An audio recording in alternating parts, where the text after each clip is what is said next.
विदर्भाची पंढरी असलेल्या अमरावती जिल्ह्यातील कौंढण्यपूर येथील माता रुक्मिणीची पायदळ पालखी शेकडो भाविकांसमवेत सासरी आषाढी एकादशीकरिता पंढरपूरकडे प्रस्थान झाली आहे।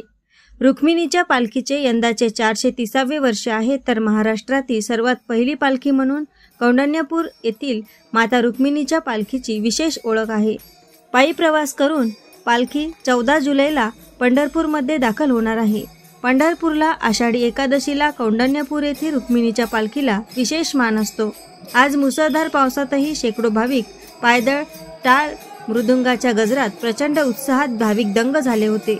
यावेळी ठिकठिकाणी पालखीचे स्वागत करण्यात आले। एएस न्यूज महाराष्ट्र करिता अमरावती येथून रुपालीसह अनिल साखरकर।